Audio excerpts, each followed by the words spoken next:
Chapter 19. Saul now urged his servants and his son Jonathan to assassinate David. But Jonathan, because of his close friendship with David, told him what his father was planning. "Tomorrow morning," he warned him, "you must find a hiding place out in the fields. I'll ask my father to go out there with me, and I'll talk to him about you. Then I'll tell you everything I can find out." The next morning Jonathan spoke with his father about David, saying many good things about him. "Please don't sin against David," Jonathan pleaded. "He's never done anything to harm you. He's always helped you in any way he could.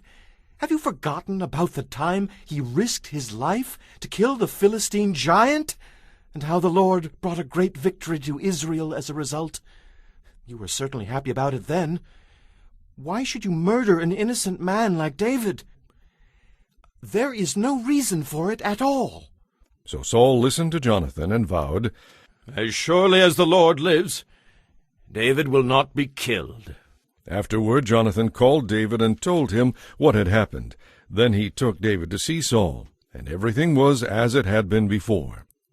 War broke out shortly after that, and David led his troops against the Philistines. He attacked them with such fury that they all ran away. But one day, as Saul was sitting at home, the tormenting spirit from the Lord suddenly came upon him again. As David played his harp for the king, Saul hurled his spear at David in an attempt to kill him. But David dodged out of the way and escaped into the night, leaving the spear stuck in the wall. Then Saul sent troops to watch David's house. They were told to kill David when he came out the next morning. But Michal, David's wife, warned him, "If you don't get away tonight, you will be dead by morning." So she helped him climb out through a window, and he escaped.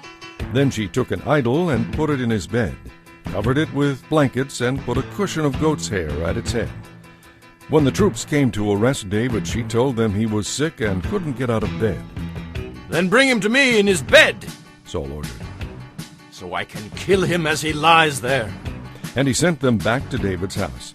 But when they came to carry David out, they discovered that it was only an idol in the bed, with a cushion of goat's hair at its head.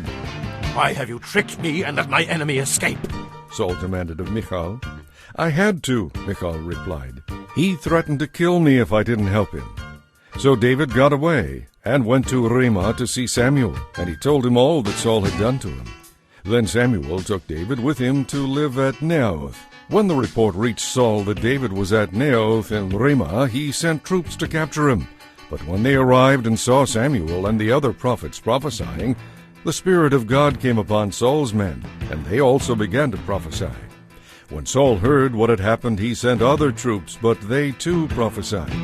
The same thing happened a third time. Finally Saul himself went to Ramah and arrived at the great well in Siku. "Where are Samuel and David?" he demanded. "They are at Naioth in Ramah," someone told him. But on the way to Naioth, the Spirit of God came upon Saul, and he too began to prophesy. He tore off his clothes and lay on the ground all day and all night, prophesying in the presence of Samuel. The people who were watching exclaimed, "What? Is Saul a prophet too?"